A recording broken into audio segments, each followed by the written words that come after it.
রাব্বুল আলামিন নবীজি সাল্লাল্লাহু আলাইহি সাল্লামকে বলছেন, ও আমার হাবিব, কিয়ামতের ময়দান যখন হয়ে যাবে, কিয়ামতের ময়দান হওয়ার পরে আল্লাহ রাব্বুল আলামিন আপনাকে একটা মর্যাদা দান করবেন।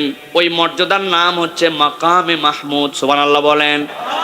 আমার নবী সাল্লাল্লাহু আলাইহি ওয়াসাল্লামের আগে উম্মতেরা দৌড়ায় দৌড়ায় সকল পয়গম্বরের কাছে দৌড়াদৌড়ি করবে। এক এক পয়গম্বর এক এক কারণে তাদেরকে বলবেন, আমি আল্লাহর সামনে আজকে মাথা উঁচু করতে পারবো না। এরপরে সর্বশেষ যখন আমার হাবিব মুহাম্মদুর রাসূলুল্লাহ সাল্লাল্লাহু আলাইহি ওয়াসাল্লামের কাছে মানুষেরা আসবে, আল্লাহ নবী সাল্লাল্লাহু আলাইহি ওয়াসাল্লাম এরপরে আল্লাহর সামনে সিজদায় পড়ে যাবেন। আমার নবী বলছেন, আমি সিজদায় যখন পড়ে যাব, যাওয়ার পরে এমন ভাবে আল্লাহর প্রশংসা করবেন, এমন ভাবে আল্লাহর হামদ করবেন, ওই হামটুকু আল্লাহ শিখাই দিবেন। আল্লাহর নবীর আগে কেউ ওই ভাষায় কখন আল্লাহর প্রশংসাই করতে পারে নাই। আল্লাহ রাব্বুল আমিনের পয়গম্বর যখন হামদ করতে থাকবেন, আল্লাহ রাব্বুল আমিন তখন পয়গম্বরকে বলবেন, ইরফারা আসাকা ইয়া হাবিবি, আপনি আপনার মাথা উত্থিত করেন ও আমার প্রিয় হাবিব। এরপরে আপনি শাফাত করেন, আপনি সুপারিশ করেন, আপনি যার ব্যাপারে সুপারিশ করবেন আজকে তার পক্ষ থেকে সুপারিশ গ্রহণ করা হবে। সুবহানাল্লাহ। আমার হাবিব সাল্লাল্লাহু আলাইহি ওয়াসাল্লামকে আল্লাহ বলবেন, ও আমার হাবিব, দুনিয়ায় যখন আপনি ছিলেন, থাকা অবস্থায় যখন দ্বীনের দাওয়াত দিয়েছেন, ওই মানুষেরা আপনার প্রতি কি বর্বরোচিত আচরণ করেছে, কি পাওয়ার দেখাইছে, কি ক্ষমতা দেখাইছে, কি বাড়াবাড়ি দেখাইছে। নবীজি সাল্লাল্লাহু আলাইহি ওয়াসাল্লামের মাথার উপরে পর্যন্ত উটের ভুঁড়ি চাপায় দিয়েছে। আল্লাহর নবীর গায়ের মধ্যে এমন ভাবে পাথর নিক্ষেপ করেছে, পা মোবারকের মধ্যে রক্তক্ষরণ হয়ে জুতা পর্যন্ত সেই জায়গায় আঠা দিয়ে আটকায় গেছে। একটা মানুষকে কেমন কষ্ট তাহলে দেওয়া যায়? আল্লাহ বলতেছেন, ও আমার হাবিব, আপনি বাড়াবাড়ি দেখেছেন, এই মাতব্বরি দেখেছেন, এই তকব্বরি দেখেছেন। দিনের কথা বলার পরেও দিনের বুঝ নেয় নাই, উল্টা সে বাঁকা হয়ে চলে গেছে। নিজের ক্রেডিট নিয়ে, নিজের ভাব নিয়ে, নিজের দাপট নিয়ে তার চলাচল অন্যরকম হয়েছে। কিন্তু আমার হাবিব, আপনি মাথা উঁচু করেন, আজকে আপনি তাদের পক্ষ থেকেই কেবলমাত্র আজকে সুপারিশ করবেন। আমি আল্লাহ যাদেরকে সুপারিশ করার জন্য মনোনীত করব, আপনার সুপারিশ গ্রহণ করা হবে। তবে আমি রব্বুল আমিন ক্রাইটেরিয়া বর্ণনা করে দেব, এর বাহিরে আরেক শ্রেণী আজকে আপনার সামনে হাজির হবে। আল্লাহ রাব্বুল আমিন বলছেন, তারা কারা, কি অপরাধে আল্লাহ রাব্বুল আমিন তাদের কথা উল্লেখ করলেন। আল্লাহ কোরআনে বলছেন, ওয়ালাউ তারা ইয উকিফু আলান নারি ফাকালু ইয়া লাইতানা নুরাদ্দু ওয়ালা নুকাযযিবা বিআয়াতি রাব্বিনা ওয়া নাকুনা মিনাল মুমিনিন। আল্লাহ রাব্বুল আমিন বলছেন, ও আমার হাবিব, আপনি ওই দিন দেখতে পাবেন এক শ্রেণীর লোক, যেই লোকগুলাকে আপনি দেখবেন জাহান্নামের সামনে এসে তাদেরকে হাজির করে দেওয়া হয়েছে। ওয়ালাউ তারা ইয উকিফু আলান নার, এই যে জাহান্নাম, জাহান্নাম পর্যন্ত তাদেরকে দাবড়ায় দাবড়ায় নিয়ে আসা হয়েছে। গুনগুন গুনগুন করতে করতে তারা চলে আসছে এই জায়গায়। আসার পরে জাহান্নামের সামনে হাজির, বিচার ফাইসালা সব হয়ে গেছে। আল্লাহ রাব্বুল আমিন এখন জাহান্নামের মধ্যে তাদেরকে নিক্ষেপ করবেন। ওই জাহান্নামের পাশে তারা একটুখানি দাঁড়ানোর সময় পাইছে।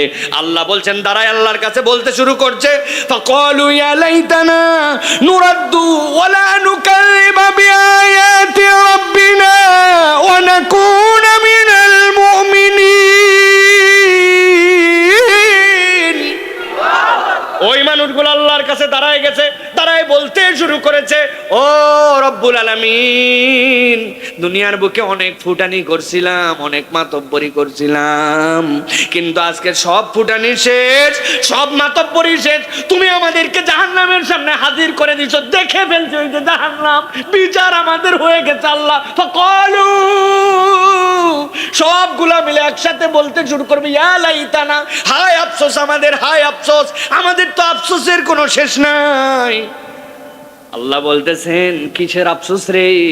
আজকের দিনে সব তো ফায়সালা হয়ে গেছে, আবার আফসোস করিস কেন? তারা বলতে শুরু করবে, আল্লাহ আমাদের আফসোসের মাত্র ছোট্ট একটা কারণ আছে, নুরাদ্দু, আল্লাহ আজকে তো সব দেখে ফেললাম, যদি একবার আমাদেরকে আরেকবার দুনিয়ায় ফেরত পাঠায় দিতেন।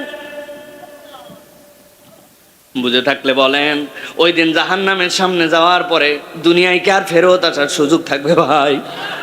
আল্লাহ বলতেছেন, ওদেরকে জিজ্ঞাসা করো তো, দুনিয়ার থেকেই তো এখানে আসছো, দীর্ঘ পথ পার করে তো এখানে আসছো, তাহলে আবার কি দুঃখে তোমরা দুনিয়ায় যেতে চাও? দুনিয়ায় যাওয়ার উদ্দেশ্য কি? কি মনে করতেছো এবার দুনিয়ায় গেলে বেঁচে যাবে নাকি? না, ওরা সাথে সাথে বলতে শুরু করবে, আল্লাহ আমরা যদি দুনিয়ায় ফেরত যেতে পারি, আমরা দুইটা কাজ সুন্দর করে করব। কি কাজ? ওয়ালা নুকাযযিবা বিআয়াতি রাব্বিনা, দুনিয়ায় থাকতে পণ্ডিতি করে আল্লাহর আয়াত জানার পরেও, আল্লাহর হুকুম পরিষ্কার হওয়ার পরেও, আল্লাহর বিধান আমাদের সামনে উন্মুক্ত হওয়ার পরেও আমরা মাতব্বরি করে তোমার বিধানকে অস্বীকার করছিলাম। আল্লাহ আমাদের বুঝ ক্লিয়ার ছিল, কিন্তু যৌবনের তাড়নায় গরম দেখায়া, পাওয়ার দেখায়া কি হবে এইরকম আমাদের মধ্যে অ্যারোগেন্স এসে গেছিল। আল্লাহ তোমার আয়াতগুলো অস্বীকার করেছিলাম, একবার যদি দুনিয়ায় ফেরত পাঠাও তোমার কাছে ওয়াদা করতেছি এইবার গেলে আর তোমার আয়াত অস্বীকার করব না। ওয়ানাকুনা মিনাল মুমিনিন, একবার ফেরত পাঠায় দেখো আল্লাহ আমরা পূর্ণ মুমিন হয়ে যাব। ও গাজীপুরের মুসলমান, একটু ঠান্ডা মাথায় বলেন, মরতে তো হবেই। কত বাপের আগে সন্তান চলে গেল, কত বাপের আগে দাদা বেঁচে থাকতে নাতি মরে গেল, কত মানুষ দুনিয়ার থেকে আমার সামনে কবর দিয়ে নামায় দিলাম, কত জানাজায় হাজির হয়ে গেলাম, কিন্তু আমার বোধ জাগ্রত হলো না। আল্লাহ বলতেছেন ওই দিন যাওয়ার পরে বলতেছিস আমি রব্বুল আমিন তোমার প্রতি পূর্ণ ঈমান আনবো, তোমার আয়াত অস্বীকার করবো না। বুঝে থাকলে বলেন তো ওই দিনের এই স্বীকারোক্তিতে আমাদের কি বাঁচার কোনো কায়দা থাকবে? এবার একটু বুঝে থাকলে বলেন কিয়ামত কি হয়ে গেছে? আল্লাহ কি কাদেরকে জাহান্নামের সামনে দাঁড় করাইছেন তার তালিকা কি দিয়ে দিয়েছেন? আল্লাহ দেন নাই তালিকা, কিয়ামত হয় নাই, কিন্তু আল্লাহ গাজীপুরের ময়দানে এই আজকের ডেটের মধ্যে এখানে বসায়া আল্লাহ রাব্বুল আলামিন কোরআন থেকে বান্দাকে জানাই দিচ্ছেন, বান্দা তাহলে ওই দিন যাওয়ার পরে এইটা কিন্তু তোর হতাশার কারণ হবে। আজকের থেকে শিক্ষা নিয়ে নে, তোর দুনিয়ায় আর ফেরত আসা লাগবে না। তুই তো বরং সেই না আমলনামা ডান হাতে চলে আসবে, ইয়ানকালিবু ইলা আহলিহি মাসরুরা, লাফাইতে লাফাইতে না তোর পরিবারের কাছে যাওয়ার দরকার। গরুর বাছুর যেরকম করে আনন্দে 3-4 দিন হওয়ার পরে এমন লাফানো লাফায়, কেন লাফায় কেউ জানে না, মনে হয় চুলার মধ্যে চলে যাবে, মনে হয় পালের মধ্যে উঠে যাবে, মনে হয় বিছনার মধ্যে চলে যাবে, লাফায় না? আল্লাহ বলতেছেন তোর আমলনামা পাওয়ার পরে তোর লাফাইতে লাফাইতে খুশি হওয়ার কথা, তুই মন খারাপ করবি কেন? বান্দা তোর যেন মন খারাপ না হয় এই জন্য আমি অগ্রিম জানায় রাখলাম, জীবন থেকে দুইটা অপরাধ দূর করে ফেল। আল্লাহর আয়াত, আল্লাহর হুকুম যেই না মাত্র জেনেছিস আর কখনো এখান থেকে দূরে থাকতে পারবি না। আর আল্লাহর প্রতি পূর্ণ মুমিন হয়ে আয়, ওই দিন যাওয়ার পরে কিন্তু দ্বিতীয়বার এই আবদার গ্রহণ করা হবে না। ঠিক কি না? বলছি তো ঠিক, কিন্তু নিজের জীবন থেকে একটু মিলায় দেখি। ফজরের আযান মুয়াজ্জিন কতবার জীবনে দিয়ে গেল, হাইয়া আলাস সালাহ,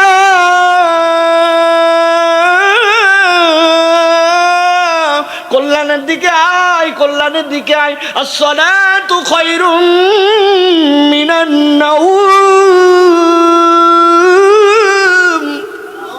ঘুমের থেকে নামাজ উত্তম রে, ঘুমের থেকে নামাজ উত্তম। কতবার শুনলাম, কোনোদিন শুনলামই না, আল্লাহর এই হুকুম পালনই করলাম না।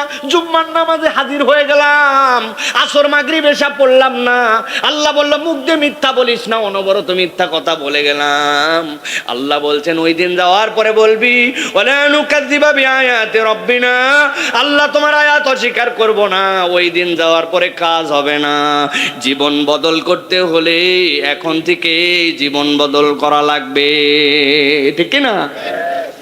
আল্লাহ বলতেছেন ওই মানুষগুলা, নবী আপনি দেখবেন আল্লাহর কাছে এসে বলতে শুরু করছে, কি বলতে শুরু করছে? আল্লাহ কোরআনে বলতেছেন রাগ করে ওই বান্দাদের জন্য, রব্বানা বসারনা ওয়া সামি'না ফারজি'না না'মাল সালিহান ইন্না মুকিনুন।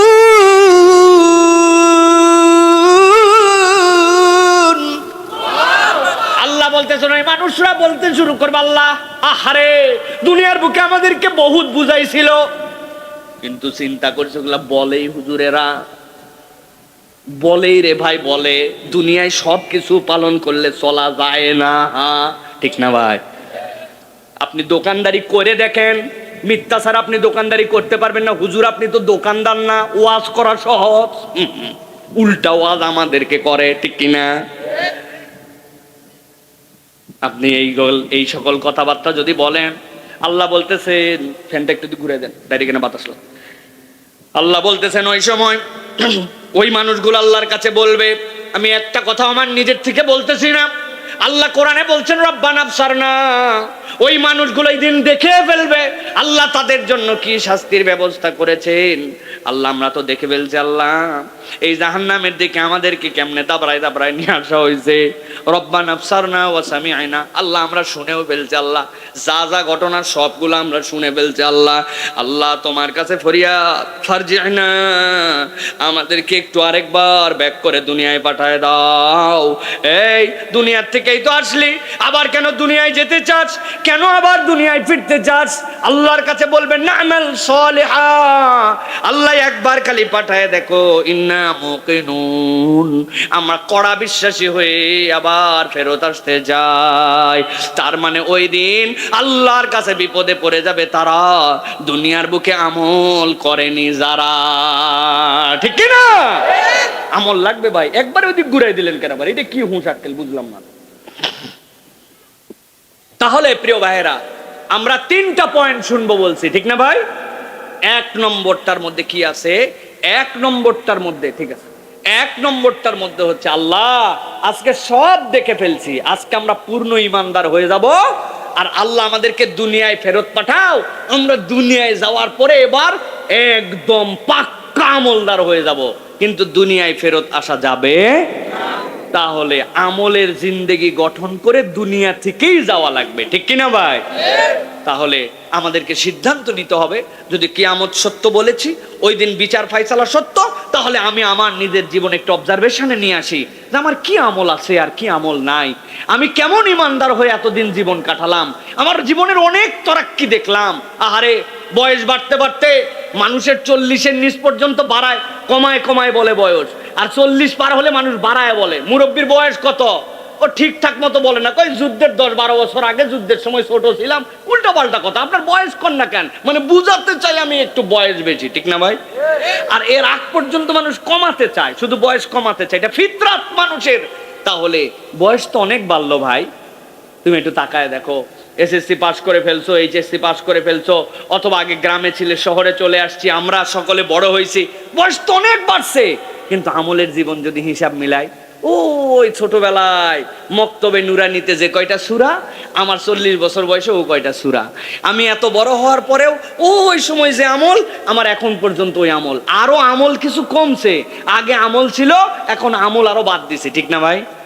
তাহলে না আমাল সালিহান ইন্না মুকিনুন, আল্লাহর কাছে ফেরত যেতে চাবো আমার আমল নাই জন্য। তাহলে সবকিছুর সাথে আমাকে এটা টার্গেট করতে হবে, আমার আমল বাড়তেছে কিনা, এটা আমি হুজুরকেও চিন্তা করা লাগবে। মসজিদে একবারে কাটায় কাটায় ঘড়ি দেখে 1 সেকেন্ড এদিক ওদিক না করে আমি মসজিদে ঢুকতেছি, অথচ জীবনে একবার তাহিয়াতুল ওযু 2 রাকাত সালাত আদায় করলাম না। হযরত রাসূলুল্লাহ সাল্লাল্লাহু আলাইহি ওয়াসাল্লাম মেরাজের রাত্রিতে আসমান থেকে ফেরত আসছেন, আসার পরে জিবরাইল আমিনকে যখন তাকে জান্নাত জাহান্নাম ঘুরাইছেন, ঘুরাই দেখানোর পরে যখন জিবরাইল আমিন যখন দুনিয়াতে আবার নিয়ে আল্লাহ নবী সাল্লাল্লাহু আলাইহি ওয়াসাল্লামকে রেখে গেছেন, যাওয়ার পর আল্লাহ নবী বেলাল রাদিয়াল্লাহু তাআলা কে জিজ্ঞাসা করছেন, বেলাল কি আমল তুমি করো যেই কারণে আমি জান্নাতে তোমার পায়ের শব্দ শুনছি? বেলাল রাদিয়াল্লাহু তাআলা তো ঘাবড়াই গেছে, আল্লাহ নবী যা বলে আমি তাই করি, যা নিষেধ করি সেখান থেকে দূরে থেকে আমি কি আমল করব আল্লাহ নবীর বলার বাইরে? না না বেলাল বলো, কিছু একটা করো তুমি। বলে ইয়া রাসূলুল্লাহ, আমি যখন অজু করি, অজু করার পর চিন্তা করলাম আল্লাহ আমাকে এত বড় একটা সুযোগ দিলেন অজু বানানোর, তা আমি অজুর পরেই ফুরসত থাকলে 2 রাকাত নামাজ পড়ে ফেলি ইয়া রাসূলুল্লাহ। আল্লাহ নবী বলেন, আল্লাহ তোমার এই আমলকে এত পছন্দ করেন যে দুনিয়ায় বেলাল আছে আর তার পায়ের করমের শব্দ কেমন হবে আল্লাহ জান্নাতে আমাকে শুনাই দিয়েছেন। সুবহানাল্লাহ। আমি কত অজু করলাম জীবনে, কত ব্যস্ততা আমার, কিন্তু 2 রাকাত ওযুর নামাজ পড়লাম না। কত মসজিদে ঢুকলাম, ঢুকার পরে মোবাইল টিপতে টিপতে মসজিদের মধ্যেও সময় পার করে দিলাম। মসজিদে যাই বসে গেলাম, 2 মিনিট আছে ঘড়ির দিকে তাকায় অপেক্ষা করলাম, কিন্তু আমি তাহিয়াতুল মসজিদের 2 রাকাত সালাত আদায় করলাম না। মসজিদে বসার আগে 2 রাকাত সালাত আদায় করা, প্রত্যেকদিন কিছু ওজিফা বাড়ানো, প্রত্যেকদিন কিছু জিকির আজকার করা, প্রত্যেকদিন কিছু কোরআন তেলাওয়াত করা, মাঝে মাঝে গভীর রাত্রে উঠে তাহাজ্জুদের প্র্যাকটিস করা, সুন্নত আমলগুলা না ছাড়া আল্লাহ নবীর প্রতি কিছু কিছু দরুদ শরীফ পাঠ করা। মানে আমাকে তো বুঝাতে হবে যে আল্লাহ আমার বয়স বাড়ছে, টাকা বাড়ছে, অপোজিশন বাড়ছে, আগে ভাড়া বাড়িতে থাকতাম নিজের বাড়ি হয়েছে, আগে সন্তান সন্ততি ছিল না এখন হয়েছে, আমার তো সব বাড়লো কিন্তু আমার আমল বাড়লো কিনা? আল্লাহ বলতেছেন বান্দা এইটা তোরে স্মরণ করাই দেওয়ার জন্য আমি বললাম না আমাল সলিহান ইন্না মুকিনুন। ওই দিন যাওয়ার পরে কিন্তু বলবি আল্লাহ আমি আবার দুনিয়ায় ফেরত যেতে চাই আমল করার জন্য। আল্লাহ বলছেন ওই দিন আসার দরকার নাই, আমি আগেই জানাই রাখলাম এই ঘটনা কিন্তু হবে, তুই প্রস্তুতি নিয়ে আয়। সুবহানাল্লাহ। তাহলে আমরা কি সিদ্ধান্ত নিতে পারবো যে ইনশাআল্লাহ আমরা আমাদের জীবনে আমল বাড়ানোর জন্য চেষ্টা করব? পারবো ইনশাআল্লাহ? পারবো। এবার চলেন তাহলে 2 নম্বরে। আল্লাহ রাব্বুল আলামিন বলছে ও আমার হাবিব ওই দিন যাওয়ার পরে যখন মানুষজন কিয়ামতের বিভীষিকার মধ্যে উত্থিত হওয়া শুরু করবে, সব মানুষ ওই দিন ভয়ঙ্কর পরিবেশের মধ্যে যাবে না। আল্লাহ রাব্বুল আলামিন কত মানুষের জন্য এক্সেপশনাল ব্যবস্থা করবেন। ওই মানুষগুলোকে আল্লাহ ডেকে নিয়ে তারা আরশে আজিমের ছায়ার নিচে বসায় দিবেন। সব মানুষ যদি মনে করে কিয়ামতের ময়দান ভয়াবহ, ভুল কনসেপ্ট এইটা, সকলের জন্য এটা ভুল। সকলের জন্য কিয়ামতের ময়দান ভয়াবহ হবে না। কতক মানুষ টেরই পাবে না, রব্বুল আমিন এক মুহূর্তের মধ্যেই খেলাটুকু তার জন্য পার করে দিবেন। আর কতক মানুষের জন্য ওইটা বিশাল বড় কঠিন হবে, বিশাল বড় কঠিন হবে। আপনি যদি ছোট্ট একটু কনসেপ্টের মধ্যেও বুঝেন, আপনার এইখান থেকে চন্দ্রা বেশি দূরে নয়, অল্প একটুখানি পথ, 5-7 কিলোমিটার 10 কিলোমিটার গেলে হয়ে যায়। এখন কঠিন গরমের দিনে আপনি যদি রাস্তা 10 কিলোমিটারই এখান থেকে হেঁটে হেঁটে চন্দ্রা পর্যন্ত যান, আপনার অবস্থাটা কি হবে?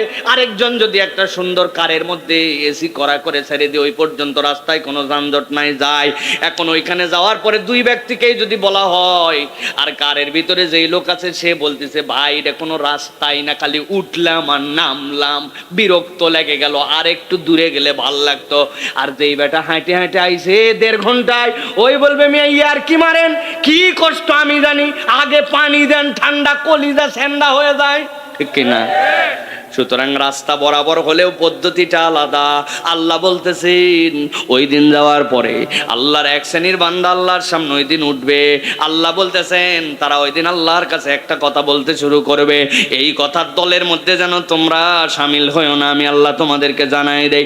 আল্লাহ বলছেন ইন্না আনজারনাকুম আযাবান করিবা ইয়াওমা ইয়ানজুরুল মার'উ মা قدمت يداه ويقول الكافر يا ليتني كنت ترابا।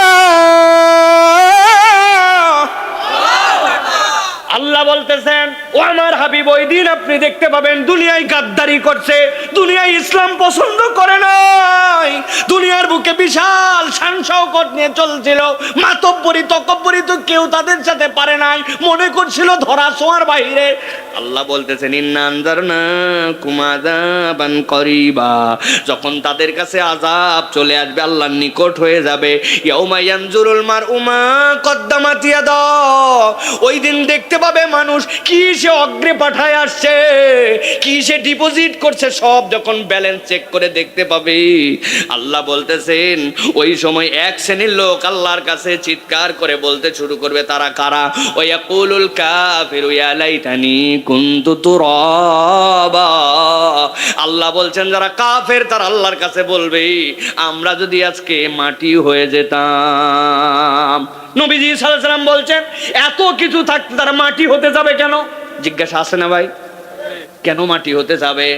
হাদিসের মধ্যে আসছে, মুসনাদ আহমদের হাদিসের মধ্যে আল্লাহ নবী বলছেন সব মানুষকে আল্লাহ যখন ইয়াউমা ইয়াবআসু, আল্লাহ যখন আবার উত্থিত করবেন, সব মানুষ সব সৃষ্টিকুল আল্লাহর সামনে হাজির হয়ে যাবে, জন্মদিনের পোশাক পরে হাজির হয়ে যাবে, কারো গায়ে কোনো ড্রেস থাকবে না। ওই যে ছোট্টবেলায় যেরকম করে উঠেছিল আল্লাহ এরকম করে সবাইরে হাজির করবেন, সব প্রাণী হাজির। আল্লাহ নবী বলছেন এরপর আল্লাহ কতকগুলা দুম্বা, কতকগুলা ছাগল, কতকগুলা ভেড়া তার সামনে আল্লাহ হাজির করবেন। ওই ভেড়ার পালের মধ্যে যখন সবগুলা মিলে ঘাস খাচ্ছিল, সবগুলা মিলে খাবার খাচ্ছিল, খাবার খাইতে খাইতে একটা দুম্বা যার মাথার মধ্যে শিং উঠে গেছিল তরতরায়া, আর পাশে যেইটা খাচ্ছিল তার মাথার মধ্যে তখনও শিং উঠে নাই। শিংওয়ালার যখন শিং উঠছে চুলকাই শিংয়ের মধ্যে, ও তখন মাতব্বরি করে তার পাশের জন্য খাইতে দিবে না, গুতা দিয়ে ওই দুম্বারে কষ্ট দিয়ে সরাই দিয়েছিল। আল্লাহ রাব্বুল আমিন তখন ওই যেই দুম্বার মাথার মধ্যে শিং ছিল না, আল্লাহ বলবেন তোর শিং উঠাও, শিং সাথে সাথে উঠে যাবে। যেইটা ওরে দুনিয়ার বুকে গুতা দিয়েছিল খাইতে খাইতে, এবার বলবেন তুই ওরে গুতা দে। ওরে যখন গুতা দেওয়া হবে হিসাব বরাবর হয়ে যাবে। পৃথিবীর যত বাহিমাতুল আনাম, সব প্রাণী কুলের বিচার আল্লাহ শেষ করে তাদেরকে বলবেন সবগুলা মাটি হয়ে যাও। যেই না সব মাটি হয়ে যাবে, এই মানুষগুলা তো আল্লাহর সামনে দেখে ফেলছে আযাব কাকে বলে, আল্লাহর বিধানকে অস্বীকার করার কারণে তাদের প্রাপ্তি কি, জাহান্নাম কেমন করে তাদেরকে ডাকতেছে। ওয়াসিকাল্লাযীনা কাফারু ইলা জাহান্নামা যুমারা, দল দল করে পিটায় পিটায় তাদেরকে নিয়ে আসা হয়েছে, কোমরের মধ্যে জিনজির লাগায় দেওয়া হয়েছে, এখনই তো জাহান্নামের মধ্যে ফেলে দেওয়া হবে। আল্লাহ বলতেছেন ওই মাটি হয়ে যাওয়া দেখে ওই কাফেরেরা অস্থির হয়ে যাবে, আল্লাহর কাছে বলতে শুরু করবে ইয়াকুলু ইয়া লাইতানি কুনতু তুরাবা, আজকে যদি মাটি হতাম কত ভালো হতো। আল্লাহ বলতেছেন আজকে মৃত্যুকে জবাই করে দেওয়া হয়েছে, মাটি তো দূরের কথা, আর কোনোদিন তুই মৃত্যু বরণ করবি না, হয় জান্নাত না হয় জাহান্নাম। আল্লাহু আকবার। আল্লাহ বলতেছেন, বলতে শুরু করবে ইয়াকুলু ইয়া লাইতানি কদ্দামতু লিহায়াতি ফায়াউমা ইযিল লা ইউআযিবু আযাবাহু আহাদ ওয়া লা ইউসিকু ওয়াসাকাহু আহাদ। যেই পণ্ডিতের ওই দিন এই কথা বলবে, আল্লাহ বলতেছেন আমি আল্লাহ তাদেরকে অগ্রিম বলে রাখলাম, দুনিয়ায় কিচ্ছু বলি নাই, দুনিয়ায় মাতব্বরি তকব্বরি করছিস, কিন্তু আমি আল্লাহ বললাম ইয়াউমা ইযিল লা ইউআযিবু আযাবাহু আহাদ ওয়া লা ইউসিকু ওয়াসাকাহু আহাদ। আমি আল্লাহ তোরে এমন বাঁধা বাঁধবো, আমি আল্লাহর মতো তোরে কেউ বাঁধতে পারে না। আল্লাহ লাগে ভাই, বান্দা লাগে, কিন্তু আল্লাহ রাগ করে বলতেছেন আমি তোরে বাঁধবো, আমি তোরে এমন আযাব দেওয়া দিব, তুই কেন আজকে এসে বলবি মাটি হব? তোর তো মাটি হইতে যাওয়ার কথা না, তোর তো যাওয়ার জায়গা জান্নাত, তুই জান্নাতে না যেতে চেয়ে কেন মাটি হইতে চালি? আজকে তোরে বাইন্ধে ফেলবো, আজকে তোরে আমি ধরে ফেলবো। ইন্না বাতশা রাব্বিকা লাশাদীদ। আল্লাহ বলছেন আমার ধরা বড় ভয়ঙ্কর। আল্লাহ বলতেছেন ও আমার হাবিব, আপনি আপনার উম্মতকে এই জন্য জানায় রাখেন, ওই দিন আসার পরে কিন্তু মাটি হওয়া যাবে না। ওই দিন বান্দাকে আল্লাহর সামনে হাজির হতে হবে ডান হাতের উপযুক্ত আমল নামাওয়ালা হইয়া, ঠিক কি না? দুনিয়া মাজরাউল আখিরা, সব বুঝি আমরা, কে বুঝে না? আমিও বুঝি, আপনিও বুঝেন। এই দুনিয়া আখিরাতের কর্মক্ষেত্র কে বুঝে না? সবাই বুঝে। আজকে সারাদিন কাজ করলে আমার বেতন হবে, না হলে বেতন হবে না। মাস ঠিক মতো হাজিরা দিলে মাস শেষে সে অনুযায়ী দেখে লেট ফাইন পর্যন্ত আসে, পরপর 3 দিন লেট করে আসলে একদিনের বেতন গায়েব হয়ে যায়। কে না জানে? সবাই বুঝে। ঠিকঠাক মতো দোকানে না আসলে মালিক তারে বাদ দিয়ে দিবে, সবাই বুঝে। শুধু বুঝলো না যে ওই অনন্ত জীবন যেখানে আমাকে যাইতে হবে, তার জন্য আমার কিছু চালান লাগবে। আল্লাহ কঠিন কোনো চালানও দেন নাই আপনার জন্য যে খাওয়া বাদ দে, নাওয়া বাদ দে, প্রত্যেক দিন রোজা রাখ, প্রতি রাত নামাজ পড়। আল্লাহ বলেন নাই। আল্লাহ বলতেছেন বান্দা আমার ফরজ হুকুমগুলো তুই পালন কর, 5 ওয়াক্ত নামাজটা বাদ দিস না, হ্যাঁ, তুই মিথ্যা কথাটা বলিস না, হারামের সাথে জড়িত হইস না, আল্লাহর সাথে কাউকে শরিক করিস না, পর্দা পুশিদা ফরজ হলে পর্দা পুশিদাটা ঠিকঠাক মতো কর, দাড়ি রাখার যদি উপযুক্ত হয়ে যায় এই কবিরা গুনাহটা করিস না, এটা তুই ছাইরে দে, টাকনুর উপরে কাপড়টা উঠায় চল, সুদ ঘুষের সাথে তুই জড়িত হোস না, বান্দার হকে তুই ফাঁকি দিস না। তুই বান্দার হকে কেমনে ফাঁকি দে? তুই আল্লাহর কাছে কেমনে তুই রিওয়ার্ড আশা করিস রে? ভাই রে ভাই, কি বুদ্ধি হাজী সাহেবের, কল্পনাই করতে পারবেন না। হাজী সাহেবের 10 বিঘা জমি, হজে যাওয়ার আগ দিয়া ওনার 1 মেয়ে আর ওনার 2 ছেলে। উনি বুদ্ধি করে মেয়েদেরকে ডাইকে এনে বলছে মা তোদের বিয়ে শাদীর সময় অনেক খরচ হয়েছে, তো এই যে আমার ভালো জমি যেটা আছে ওইখান থেকে তোকে আমি 7.5 শতক তোরে দিয়ে দিচ্ছি মা, বিশাল দাম এটা, আর তুই আমি ফিরতে পারি কি না পারি তুই বাবা আর ধর মনের মধ্যে ধরিস না, বাকি জমি জমা যা আছে 9 বিঘা এটা 2 ছেলের মধ্যে ইনসাফ মতো বন্টন করে দিছে। ঠিক আছে তো না ভাই? ঠিক নাই? ওইও বুঝতে ঠিক নাই, এখন না বুঝে মক্কা শরীফ রওনা হয়ে গেছে। মক্কা শরীফে যাওয়ার পরে খানায় কাবার সামনে যখন হাজির, হাজী সাহেব তখন খানায় কাবার সামনে হাত তুলে আল্লাহর কাছে দোয়া করতেছে। আল্লাহ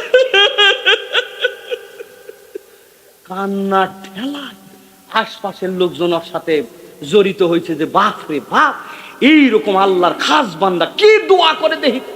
হাজী সাহেব দোয়া করতেছে, রব্বুল আলামিন আশা রাখ দে আল্লাহ, মেয়েদেরকে একটু কম জমি দিয়া, একটু কম জমি, ছেলেদেরকে আল্লাহ একটু বেশি দিয়েছে, আল্লাহ কাজটা করা ঠিক হয় না। আল্লাহ খানায় কাবার সামনে আসলে প্রথম দোয়া করলো, আল্লাহ তুই সব গুনাহ মাফ করে দিস, আল্লাহ আজকে আমার এই ভুলটা তুই দোয়া করে মাফ। বুঝে থাকলে বলেন তো, বান্দার হক নষ্ট করে যদি আল্লাহর সামনে যায় আর আল্লাহর কাছে দোয়া করে, ওই দিন কি রব্বুল আলামিন ওই হক নষ্টের গুনাহ মাফ করবে? আল্লাহ রাব্বুল আমিন বলছেন, ওই দিন যাওয়ার পরে এমনি এমনি তো তুমি মাটি হতে চাও নাই, তোমার মাটি হওয়ার পিছনে কারণ ছিল। তুমি রব্বুল আমিনের সামনে ওই দিন হাজির হইছো কারণ এমন কাজ করে আসছো, তোমার আমলনামা তোমার সামনে চলে আসছে। বাপ মা তোমাকে কত স্নেহ করে করে বড় করলো, আদরে আদরে তোমারে বড় করে এই পর্যন্ত নিয়ে আসলো। তুমি যখন একটুখানি হাত পা চলা করা শিখছো, যখন তোমার বল ফুটে গেছে, যখন তুমি একটু সাবালক হইছো, তখন তুমি তোমার বাপ মার সাথে গাদ্দারি করো, বেয়াদবি করো। তোমার বাপ মা যেদিকে বলে সেই দিকে চলো না। চিন্তা করছো বাপ মায়ের কথা মানার না মানার মধ্যে কি যায়? আমার আল্লাহ বলছেন, ওয়াকাদা রাব্বুকা আল্লা তা'বুদু ইল্লা ইয়া ওয়া বিল ওয়ালিদাইনি ইহসানা। আমি আল্লাহর হুকুম মানার পরে বাপ মায়ের কথা মানা তোর জন্য ফরজ করছিলাম বান্দা।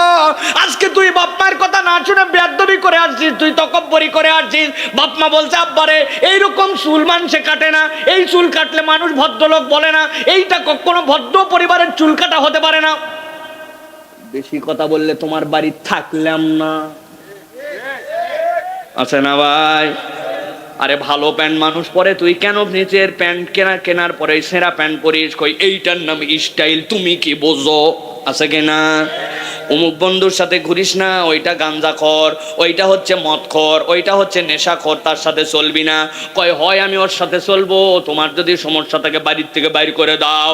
বাড়ির থেকে বাইর করে দাও বলে বাপ মার সাথে বেয়াদবি করে, উচ্ছৃঙ্খলের মতো আচরণ করে। দুনিয়ার মানুষ তাকে স্মার্ট বলতে পারে, কিন্তু সে মূলত জাহান্নামের তালিকায় তার নামটাকে উঠায় নিচ্ছে, ঠিক কি না? এরকম সন্তান অবশ্য আমাদের গাজীপুরে না, আসেনি? আমার আল্লাহ রাব্বুল আমিন বলছেন, ওই সন্তানগুলোর জন্য ওই দিন যাওয়ার পরে তারা টের পাবে। আল্লাহ কোরআনে কি বলছেন দেখেন, আমার একটাও আমার কথা নয়। আমার আল্লাহ রাব্বুল আমিন বলছেন, ওয়া আম্মা মান উতিয়া কিতাবাহু বিশিমালিহি ফায়াকুলু ইয়া লাইতানি লাম উতা কিতাবিয়া ওয়া লাম আদরি মা হিসাবিয়া ইয়া লাইতাহা কানাতিল কাদিয়া। আল্লাহ বলছেন সাবধান, ও আমার বান্দারা সাবধান, সহ্য করতে পারবি না। আল্লাহ বলছেন কিয়ামতের দিনে যাওয়ার পরে এক শ্রেণী আল্লাহর সামনে হাজির হয়ে যাবে। যাওয়ার পরে তারা বলতে শুরু করবে, আম্মা মান উতিয়া কিতাবাহু বিশিমালিহি। তাদের বাম হাতে যেই না আমলনামা দিয়ে দেওয়া হবে, ওই বাম হাতের আমলনামা, আমি যতবার এই তাফসীর করি, যতবার বলি আমার নিজের মধ্যে ভয় লেগে যায়। ওই বাম হাতে আমলনামা এরকম নয়, এদিকে আয়, ধর তোর আমলনামা, একজন দিয়েছে ডান হাতে, একজন দিয়েছে বাম হাতে, সস্তা কারবার এরকম হবে না। আল্লাহ কোরআনুল কারীমের মধ্যে বলছেন, আম্মা মান উতিয়া কিতাবাহু ওয়ারা যহরি ফাসাউফা ইয়াদউ সুবুরা। ওই বান্দাকে ডাক দেওয়া হবে, ডাক দেওয়া দেখে ওই বান্দা ভয় পেয়ে যাবে। আল্লাহ নবী বলছেন, ওই ডাক দেওয়া দেখে কেন ভয় পাবে জানো নাকি? আল্লাহ নবী দোয়া করছেন, আল্লাহুম্মা হাসিবনি হিসাবান ইয়াসীরা। ওই আল্লাহ তুমি আমার হিসাবকে সহজ করে দাও। আল্লাহ যদি কিয়ামতের ময়দানে কাউকে একবার বলেন হিসাব দে বান্দা, ওই বান্দা ফেঁসে যাবে, হিসাব আর সে দিতে পারবে না। ওইটার মানেই তার ধরা খেয়ে যাওয়া। আল্লাহ ডেকে বলতেছেন, এদিকে আয়, তোর আমলনামা বাম হাতে দেওয়া হবে। এরকম করে কেবল হাতে দেওয়া নয়, আল্লাহ বলতেছেন বাম হাতটা পিছন দিকে নেওয়া হবে, এরপরে বক্ষ ভেদ করে দেওয়া হবে, এই কলিজা ভেদ করে বাম পাশ থেকে তার হাত বের হয়ে আসবে। কল্পনা করে দেখেন, একবার যদি কারো বক্ষ ভেদ করে, এই কলিজা ভেদ করে হাত বের হয়, ওই বান্দা বলবে, আল্লাহ আমার যা বিচার করো করো, আমার আমলনামাটাই আমার আমার হাতে দিও না। আল্লাহ আজকে যদি বিচার না হতো, আজকে আমার মৃত্যুর মাধ্যমে যদি সব শেষ হয়ে যেত, বড় বাঁচা বেঁচে যেতাম। বলেন তো ওই দিন যাওয়ার পরে এইগুলা কথাবার্তার কোনো মানে থাকবে? এগুলো কথা মানে থাকবে ভাই? আল্লাহ আমার যদি হিসাব না হতো, আল্লাহ আমি যদি মাটি হতাম, আল্লাহ রাব্বুল আলামিন আমার যদি আজকে মৃত্যুর মাধ্যমে সব শেষ হয়ে যেত, এগুলো ফাওয়া লাপের কোনো দাম থাকবে ওই দিন? কিন্তু আল্লাহ কোরআনে টু দা পয়েন্ট এইটা বলে রাখতেছেন, বান্দা ওই আলাপের তোর দাম হবে না। কিন্তু আজকে গাজীপুরের মধ্যে জুমার রাত্রে বসে বসে তুই শুনছিলি কোরআনের এই বয়ান। বান্দা তুই মনের মধ্যে একবার চিন্তা কর, কোন আমল থাকলে আমার আমল নামা বাম হাতে আসতে পারে, সেই আমল থেকে আমার জীবনকে ফিরায় দিতে হবে। আমার আমল নামার মধ্যে দেখা যায় নামাজ নাই, আমার আমল নামার মধ্যে দেখা যায় আমার বাপ মার সাথে সম্পর্ক ভালো নাই, আমার আমল নামার মধ্যে দেখা যায় বান্দার হক মারে খেয়ে ফেলছে, আমি সামান্য একটু জমির মায়া ত্যাগ করতে পারি নাই, ঠেলে ঠেলে নিজের ওই সানসেটটা রাস্তার মধ্যে তুলে দিছি, বাউন্ডারি ওয়ালটা পাওয়ার ছিল, ক্ষমতা ছিল, একটু জোর করে এক হাতে একটুখানি বাইর করে দিয়ে জমি দখল করে নিছি। বুড়া হয়ে গেছি, বাপ মরে যাওয়ার সময় বলে গেছিল বোনের জমিগুলা ঠিকঠাক মতো ফেরত দিয়ে দেশ। বোনদেরও বিয়া হয়ে গেছে, বোনেরা আর লজ্জায় বলতে পারে না, কিন্তু তাদের জমি জমা সব আমার পেটের মধ্যে। উলাইকা ইয়াকুলুনা ফি বুতুনিহিম নারা। আল্লাহ বলতেছেন তুই তো ধান চাল খাস নাই, তুই পেটের মধ্যে আগুন গিলে ফেলছিস। আল্লাহ বলছেন সাবধান হয়ে যা বান্দা, দুনিয়ার পাওয়ার দিয়ে কি করবি, দুনিয়ার ক্ষমতা দিয়ে কি করবি, পত তকব্বরি দিয়ে কি করবি, ওইগুলো একটাও তোর জন্য কাজ দিবে না। ওই দিন যাওয়ার পরে যেন বাম হাতে আমল নামা না আসে, এই জন্য ডান হাতে আমল নামার প্রস্তুতি নে, ঠিক কি না? তাহলে প্রিয় ভাইরা, এটা গেল 2 নম্বর পয়েন্ট। 1 নম্বরে কি, দুনিয়ায় ফেরত আসতে চাবে আর ভালো কাজ করতে চাবে, আর 2 নম্বর কি, বাম হাতে আমল নামা আসার পরে বলবে যে আল্লাহ আমার মৃত্যু না হলেই ভালো, মাটি হলেই ভালো। এগুলো একটাও ওই দিন কথা কাজ দিবে না, কারণ কি, আল্লাহ যা বলছে ও তা করে নাই, ঠিক কি না? তাহলে প্রিয় ভাইরা, আমাদেরকে আমাদের জীবন শুধরানোর দরকার আছে কিনা? বুঝে থাকলে বলেন দরকার আছে। এই জন্য প্রিয় ভাইরা, আল্লাহ রাব্বুল আলামিন যেন আমাদেরকে রাইট ট্র্যাকে চলার তৌফিক দান করেন। আলোচনা কি আরেকটু চলবে ভাই? ইনশাআল্লাহ চলবে, শেষ করে যাব।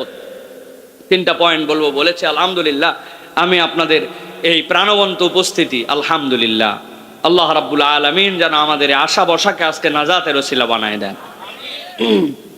তাহলে 2টা গেল। এবার 3 নম্বর, হাসরের দিনে আরেকটা ভয়াবহতা হবে, যেই ভয়াবহতাটা ভয়ঙ্কর ভয়াবহতা, যেই ভয়াবহতাটা ওই দিন মানুষকে পাগল বানায় ফেলবে। মানুষ ওই দিন আল্লাহ রাব্বুল আলামিনের সামনে ওই দিন অস্থির হয়ে যাবে। তারা আল্লাহ রাব্বুল আলামিনের সামনে এমন ভাবে নিজেদের নিবেদন করতে শুরু করবে, যেই নিবেদনে আল্লাহ বলতেছেন আর কোনো রিমেডি থাকবে না।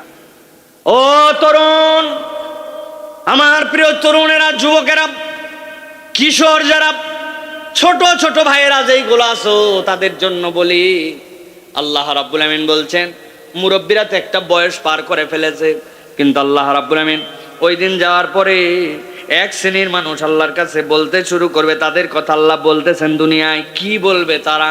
তারা বলতে শুরু করবে, ওয়া ওয়াইলাতা ইয়া ওয়াইলাতা লাইতানি লাম আত্তাখিয ফুলানান খলিলা লাকাদ আযাল্লানি আনিয যিকরি বা'দা ইয জাআনি ওয়া কানা আশ-শাইতানু লিল ইনসানি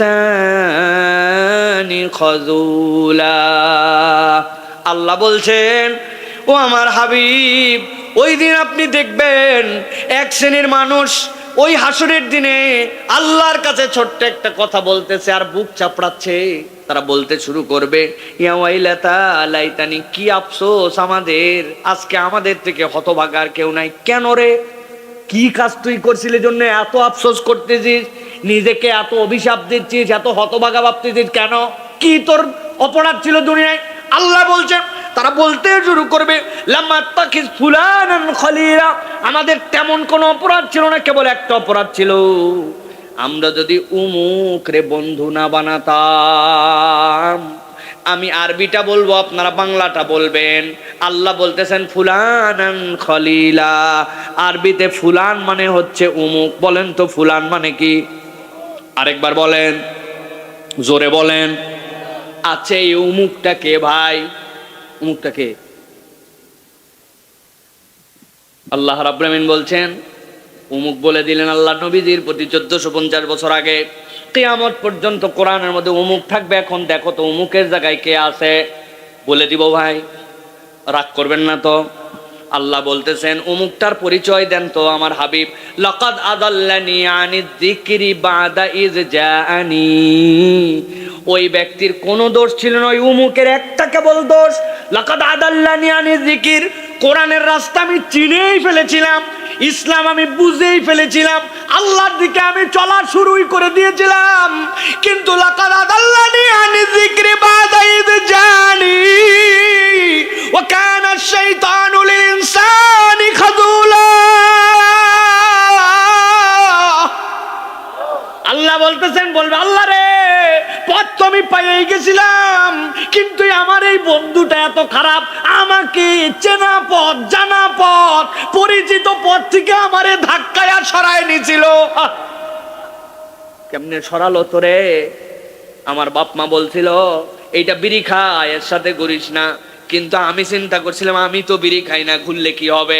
একদিন দুই দিন ঘুরতে ঘুরতে 10 দিন পার হওয়ার পর আমিও বিড়িখোর হয়েছি। ওই বিড়িখোর বন্ধু ঈদের সান্দের সময় বলছে 12 মাস কি বিড়ি খায় চলে নাকি? রোজার ঈদ, উমুকের ঈদ, আনন্দ ফুর্তি বলে একটা কথা আছে, আর বিড়িতে দম আসে না। এখন দম আসার জন্য বিড়ির ভিতরের মাল ফালায়া ভিতরে কুচকুচ করে কেটে পাতা ঢুকায়া এরপরে দিছে টান দিয়ে ঘোষণা দিছে, এক টানেতে যেমন তেমন, 2 টানেতে রাজা, গাজীপুর অঞ্চলে উহার নাম গাঁজা। এরকম গাঁজাখোর বন্ধু আসেনি ভাই? ফেন্সি খোর বন্ধু আসেনি ভাই? লাকাদ আদাল্লানি আনি যিকির।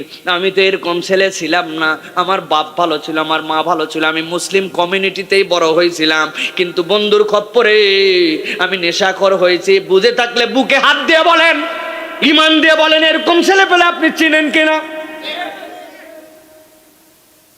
নামাজ পড়তো মসজিদে, কিন্তু বেনামাজির সাথে ঘুরতে ঘুরতে বলতেছে দোস্ত নামাজ তো পড়বেই, কিন্তু যে খেলা চলতেছে পাওয়ার প্লে, আর মাত্র 3 ওভার, 6 বলে লাগবে 12 রান, টান টান উত্তেজনা আছে না, নামাজ বাদ দিয়া দিয়েছি। আমি তো কত জায়গায় বলছি আসরের নামাজের ওয়াক্ত 4:15, বন্ধু মসজিদে ঢুকবে 4:14 বাজে। এমন সময় পিছন থেকে একজন আসে, টিট টিট, গায়ের গোড়ার মধ্যে এসে হরেন মারিস কেন? কয় দে রে দোস্ত তুই। বলছে দোস্ত আমার বড় ভাইয়ের থেকে আজকে R15 পিছনে ওঠ, চন্দ্রা পর্যন্ত একটা টান মেরে আসি, রাস্তা ফাঁকা ফাঁকা আছে, কত স্পিড দেখা যাবে। কয় দোস্ত রে আর মাত্র 1-2 মিনিট আছে, আসরের নামাজ পড়েই যায়। বলতেছে আসরের নামাজ প্রত্যেক দিন থাকবে, তুইও প্রত্যেক দিন থাকবি, উঠতে মন চালে ওঠ, বাইক প্রত্যেক দিন পাওয়া যাবে না, না উঠতে মন চালে অন্য দোস্তকে নিয়ে যাব। কনফিউশনের মধ্যে পড়ে গেছে, কথা তো ঠিক। নামাজি বন্ধু বেনামাজির সাথে থাকে, নামাজ ত্যাগ করছে, 1 দিন 2 দিন করতে করতে বন্ধুর সাথে ঘুরতে ঘুরতে মনের থেকে নামাজ উঠে গেছে, নামাজি বেনামাজি হইছে। লাকাদ আদাল্লানি আনি যিকরি বাদা ইয জাআনি। হেদায়েত পাইয়েই গেছিলাম, ওই বন্ধুর কারণে হেদায়েত হারা হয়েছে। এরকম ঘটনা এলাকায় আসেনি? আবার উল্টাটাও আছে, আছে না? ওই যে আপনাদের মুরব্বীরা বসে আছে, 2-1 জনকে চিনেন, এই মানুষের 10 বছরের আগের জীবন আর এখনকার জীবন আপনি মিলাতে পারবেন না। আল্লাহ যদি নসিবে হেদায়েত দেয়, আলেমদের সাথে বন্ধুত্ব হয়ে যায়, আর আল্লাহ যদি নসিবে হেদায়েত না দেয়, ওই বন্ধুর কারণে পথ হারায়া জাহান্নামের রাস্তা ধরে, ঠিক কি না? আল্লাহ এই জন্য বলছেন, ওই বাপটা আফসোস করে বলতে শুরু করবে, লাম আত্তাখিজ ফুলানান খলিলা, যদি তারে বন্ধু না বানাইতাম। আল্লাহ বলতেছেন আমার শেষের দিকের কথা ভালো করে দিল দিয়া বোঝেন। এর আগ পর্যন্ত যেখানে যেখানে বলছি আল্লাহ নিজের পক্ষ থেকে জানাইছেন, কিন্তু নবীর পক্ষ থেকে কোনো কথা বলেন নাই। খেয়াল করছেন? কিন্তু আল্লাহ এই জায়গায় বলছেন যে এই ব্যক্তি কোরআন বুঝে ফেললো, সত্য চিনে ফেললো, মৃত্যু আছে জেনে ফেললো, পরকালে যেতে হবে বুঝে ফেললো, আল্লাহ ওই দিন যাওয়ার পরে কি কি প্রশ্ন করবেন এটাও জানে ফেললো। কিন্তু এত বোঝার পরেও যারা বন্ধুত্বের খপ্পরে পড়ে ওই বন্ধুত্বের সাময়িক মায়াকে ত্যাগ করতে পারলো না, ভালোর দিকে হিজরত করতে পারলো না, ওই বদমাইশটার থেকে দূরে সরতে পারলো না, তারপরেও দোস্ত বলে খবর দিল, দোস্ত বলে সম্বোধন করলো। আল্লাহ নবী বলছেন, ও রব্বুল আমিন আপনি তো জানাইছেন, এবার আল্লাহ নবী বলবেন আমি আরেকটু বিচার আপনার কাছে দিতে চাই। কি বিচার দিতে চান? আল্লাহ নবীর কথা আল্লাহ বলতেছেন, ও ক্বালা রাসূলু ইয়া রাব্বি ইন্না কওমি ইত্তাখাযু হাযাল কুরআনা মাহজুরা।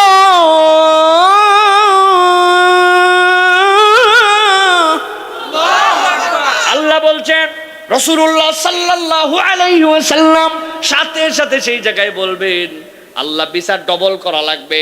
এদের কাছে কোরআন আসছিল, কিন্তু কোরআন আসার পরেও এই মানুষগুলা কোরআনকে খেল তামাশা বানাইছিল। শনিবার শুক্রবার সকালে যেয়ে চায়ের দোকানে বসে বলছে গতকালকে হিলফুল ফুজুল একটা মাহফিল করতে বক্তা একটা আনছিল ফাটাফাটি, ঠিক না? একজন বলছে ভাই মাহফিলে তো আমি থাকতে পারি নাই ভাই, কি ওয়াজ করলো কি ফাটালো, বলছে তা বলতে পারবো না কিন্তু ফাটাইছে। এরকম ওয়াজ হয় কিনা? আল্লাহ নবী বলতেছেন ওই মানুষের ব্যাপারে আল্লাহ নবী অভিযোগ দিবেন, ইত্তাখাযু হাযাল কুরআনা মাহজুরা। ওরা এই কোরআনকে খেল তামাশা মনে করছিল, শুননেওয়ালা শুনে গেল, বলনেওয়ালা বলে গেল। বিষয়টা এরকম নয়। এই জন্য জীবন পরিবর্তনের জন্য আল্লাহ রাব্বুল আলামিন বলতেছেন ওই দিন যাওয়ার পরে আফসোস যেন না করতে হয়, বরং তোর আশাবাদ তো ভিন্ন রকম হবে। নচেত আল্লাহর কাছে বলবে ইয়া লাইতানি কুনতু মাহুম ফাফুজা ফাওজান আযীমা। আমরা যদি তাদের সাথে থাকতাম আমরা তো আজকে সফল কাম হয়ে যেতাম। আমরা যদি নবীর পক্ষ নিতাম, আমরা যদি নবীওয়ালাদের সাথী হতাম, তাইলে তো আমরা সফল হয়ে যেতাম। কিন্তু নবীওয়ালার সাথী হয় না, আল্লাহওয়ালাকে ভালোবাসে নাই, কোরআনের পক্ষে থাকে নাই, ওই দিন যাওয়ার পরে বিপদ হয়ে যাবে। এই জন্য জেনে বুঝে কোনো খারাপ বন্ধু গ্রহণ করা যাবে না। আলমারু আলা দীনি খালিলি, বান্দা তার বন্ধুর রঙে নিজেকে দেখতে পায়। এই জন্য বন্ধুত্ব বড় গুরুত্বপূর্ণ, ঠিক কি না? মুরব্বীরা অবশ্যই দিক দিয়ে বিরাট বাঁচা বাইসে গেছে। মুরব্বীদেরকে খালি জিজ্ঞাসা করবেন, ওরা মোটা গলায় বলবে না আর দুনিয়ায় ভালো মানুষ না, কার সাথে মিশবি বাবা, ভালো মানুষ নাই, আগে ছিল, বলে না। আমার কথা মুরব্বী আপনি এই সকল চাপাবাজি গপ্প করতে দূর করছেন, আগে ছিল বললে হবে। আপনি একটু ভালো হলে সমস্যা কোথায়? তাহলেই তো আমি আপনারে খুঁজে পাই। নিজে ভালো হবে না কিন্তু খালি ডায়লগ দিয়ে ভালো মানুষের নাই না বাবা, দুনিয়াটা শেষ, পান খিলাল মারতেছে আর এই গল্প মারতেছে, ঠিক কি না? না মুরব্বী না, আপনি ভালো মানুষ হন, আপনি আইকনিক হন, আপনি তরুণদের কাছে প্রিয় হয়ে যান। তারা যেন আপনারা দেখলে দূরে সরে না যায়, তারা যেন বুঝে এই দাদু, এই নানু, এই বড়াব্বাই, চাচা, এই বড় ভাই সে আমার কল্যাণকামী, সে ফ্রেন্ডলি, সে আমার কাছে কঠিন করে কিছু চাপাই দেয় না, তার আন্তরিকতাটা আমার কাছে ভালো লাগে। এইরকম ভাবে সে যেন আপনারে দেখে তো মুসল্লি আসা বন্ধ করছে, বাচ্চা কাচ্চা তো ভয়ে আপনারে দেখে মসজিদে ঢোকে না, কারণ আপনি যেই চেঁচাচেঁতি করেন, যেরকম গরম আপনি মানেন, আপনার গরমের ঠেলায় তো বাচ্চা কাচ্চা চিন্তা করছে ও গেলেই যদি আমরা একটুখানি দৌড়াদৌড়ি করে এমন বকা বকবে হতে ভালো, মসজিদে না যাওয়াই ভালো। আপনিও চিন্তা করছেন, আল্লাহ নিজে বাঁচাইছে, ঝামেলাগুলা নাই। এই ঝামেলা যদি আপনার মসজিদে না থাকে, পরবর্তী প্রজন্মে আপনার নামাজ পড়ার মুসল্লি খুঁজে পাবেন না। আমি অনেক সময় বলি মুরব্বী, কেউ একজন ডায়াবেটিসের রোগী না থাকলে একটু একটা চকলেট বের করে আমারে দেন তো। পকেটতে দেখি মুরব্বীরা চাচারা যাদের বয়স 50-এর উপরে একটা চকলেট দেন আমারে, পারবেন দিতে? কেন আপনার পকেটে চকলেট নাই কেন বাবা, কি সমস্যা? ডায়াবেটিস নাই মানে চকলেটও নাই? আপনার মসজিদে যে বাচ্চাটা নামাজ পড়তে আসছে, ওরে পকেট থেকে বাইর করে চকলেট, দাদু তুই নামাজ পড়তে আসছিস, মাশাআল্লাহ, ধর একটা চকলেট নেই। কথা যদি বলে তাহলে ডাইকে বলছেন, দাদু আগামীর থেকে কিন্তু কথা বলবি না, তুই নামাজে আসছিস, আমার জানটা ভরে গেছে, ডবল চকলেট তোর, কিন্তু কথা বলবি না। ও চিন্তা করবে সুবহানাল্লাহ, আমার এরকম আন্তরিকতা দেয়, প্রত্যেক ওয়াক্তে যদি চকলেট দেন তো মজা পাবে না। 5 দিন পরে 3 দিন পরে একটা 5 টাকার কয়েন বের করে দিয়েছেন, দিয়ে বলছেন ধর যা আইসক্রিম খাবি, যা মন চাই তা খাবি, প্রত্যেকদিন চকলেট খাওয়া যাবে না, নামাজ বাদ দেওয়া যাবে না, দাদু ফজরে আসিস না কেন, ফজরে আসলে কিন্তু দেখবি একদিন 10 টাকা দামের আইসক্রিম খাওয়াবো। আপনার সপ্তাহে বিনিয়োগ 20-30 টাকা। আপনি একদিন হঠাৎ করে মসজিদের থেকে আজানের ডিক্লারের পরে হয়েছে আপনার নামের ডিক্লার, উমুক মুরব্বীটা দুনিয়ার থেকে চলে গেছে, উমুকের বাপ, উমুকে আর নাই, তার জানাজা বাদ আসর। দুনিয়ায় কেউ আপনার জন্য দোয়া করার নাই, কিন্তু যেই পোলাটার পিছনে 20 টাকা বিনিয়োগ করছিলেন, চকলেট খাওয়াইছিলেন, মিষ্টি মিষ্টি হাসতেন যার সাথে, ও যতদিন পর্যন্ত সিজদা দিবে ততদিন পর্যন্ত আপনার জন্য দোয়া করা লাগবে না, অটোমেটিক আপনার আমল নামা আল্লাহ সিজদায় ভরায় দিবে। আপনি খালি চেতেন, বাচ্চার উপর চেতেন, যুবকদের উপর চেতেন, আর খালি বলেন সব খারাপ হয়ে গেল। ভালো বানাবে কে? ভালো তো আমাদেরকে বানাতে হবে, ঠিক কিনা? এই জন্য প্রিয় ভাইয়েরা, আমাদেরকে আল্লাহ রাব্বুল আলামিনের দিকে নিবেদিত হতে হবে, আল্লাহ রাব্বুল আলামিনের দিকে আমাদেরকে ফিরতে হবে, আল্লাহ রাব্বুল আলামিনের কাছে আমাদেরকে শেষ সমর্পণ নিজেদের কাছে করতে হবে। যদি না করি তাহলে আমার আজকের শেষ কথা, ওই দিন যাওয়ার পরে কিন্তু আল্লাহ রাব্বুল আলামিনের কাছে আমরা বিপদে পড়ে যাব। আল্লাহ রাব্বুল আলামিন বলছেন, নবী আপনি জানায় রাখেন, وَيَوْمَ يَعَضُّ الظَّالِمُ عَلَى يَدَيْهِ يَقُولُ يَا لَيْتَنِي اتَّخَذْتُ مَعَ الرَّسُولِ سَبِيلًا। হাসি তামাশার বিষয় নয়। আল্লাহ বলতেছেন ওই দিন সব মানুষ বিপদে পড়ে সবগুলো আফসোস করবে, কিন্তু এক শ্রেণীর লোক ওই দিন নিজের হাতগুলা নিজের হাতের মধ্যে নিবে, নেওয়ার পরে মুখের মধ্যে ঢুকায় কামড় দিবে, কামড় দিয়ে নিজের নখগুলা নিজে ফেলে দিবে। কি কঠিন বিষয় চিন্তা করে দেখেন, নিজের আঙ্গুলে নিজে কামড় দিয়ে নিজে কেটে ফেলা অস্বাভাবিক বিষয়। এটা এত সোজা বিষয় নয়। যত মাসুম বাচ্চাই থাক, ছোট বাচ্চাই থাক, অবুঝ বাচ্চাও যদি থাকে, আমি যদি তারে বলি বাবা রে 1000 টাকা তোরে দিব, 1000 টাকা দিয়ে তুই অনেক কিছু করতে পারবি, তোর আঙ্গুলটা একটা কামড় দিয়ে আমার হাতে জমা দে, ওই বাচ্চা পর্যন্ত, মাসুম বাচ্চা পর্যন্ত দিতে যাবে না, ঠিক কিনা? আল্লাহ রাব্বুল আমিন বলছেন ওই দিন যাওয়ার পরে ইয়াউমা ইয়াদুজ জালিমু আলা ইয়াদাই, এক শ্রেণীর লোক ওই দিন নিজের হাতের মধ্যে নিজে কামড় দিবে, কামড় দিয়ে আল্লাহর কাছে আফসোস করবে আর বলতে শুরু করবে, আজকে আমরা কপাল পোড়া আমরা আল্লাহ রসুলের দলে অন্তর্ভুক্ত হই নাই। আল্লাহ বলতেছেন যারা ওই আফসোসকারী হবে, কিয়ামতের দিন ওই মানুষগুলার পরিচয় হয়ে যাবে জালেম। ওই জালেম কারা? রব্বানা যালামনা আনফুসানা, আল্লাহ রাব্বুল আলামিন আমাদের নফসকে তার তাবে করার জন্য প্রেরণ করেছিলেন, কিন্তু আমি আমার নফসের গোলামি করে আল্লাহর গোলামির থেকে আমি বেরিয়ে চলে গেছি। আল্লাহ বলতেছেন এই মানুষগুলা জালেম। জালেম মানে কেবল প্রশাসকের দিকে তাকায় না, নিজের দিকেও তাকান। আপনি আপনার স্ত্রীর সাথে, আমি আমার স্ত্রীর সাথে এমন কটু বাক্য ব্যবহার করি যেইটা একটা মানুষ হিসাবে তার সাথে ব্যবহার করা যায় না। আপনি হয়তো বাহিরে জালেম নন, কিন্তু বইয়ের কাছে জালেম, এরকম মুসলমান আছে কিনা? এক কথা দুই কথা পরে হাজী সাহেব এত বড় দাড়ি, নামাজ মিস করে না, কিন্তু বউরে গালি দেয়, ময়াকার গয়ে দীর্ঘই বানান করে দিব, দেই বানান করি। আপনি কি মনে করে এই গালিটা দিলেন? আপনি যে জালেম হয়ে গেছেন আপনি বোঝেন নাই। আপনি কোরআন প্রত্যেকদিন পড়েন, পড়তে পড়তে কোরআনের প্রতি আপনার এমন অনীহা আসছে, আপনি আগে ওযু করে পরে পেশাব করে তারপরে কোরআন পড়ে, আছে না ভাই? না আপনি চিনবেন না, এরকম কিছু ব্যক্তিগতভাবে আল্লাহর শয়তান যদি তার সাথে লেগে যায় এরকম করে ফেলতে পারে। আমি বুঝানোর জন্য বললাম। আল্লাহ বলতেছেন জুলুমের বিভিন্ন লেভেল আছে, তুমি কেবল মনে করো না ওই রাষ্ট্রের উপরে বসে তারাই কেবল জুলুম করে, তুমি জালেম কিনা তুমি একটু হিসাব করো। অন্য সময় নামাজ পড়তে চায় না, কিন্তু গার্মেন্টসে ডিউটির সময় জোহরের নামাজের জন্য বের হয়, উনার জোহরের নামাজ ফুরায় না, 10 মিনিটের জায়গায় 30 মিনিট বিড়ি সিগারেট ফকরায় তারপরে আসে। এরকম কর্মচারী আছে কিনা?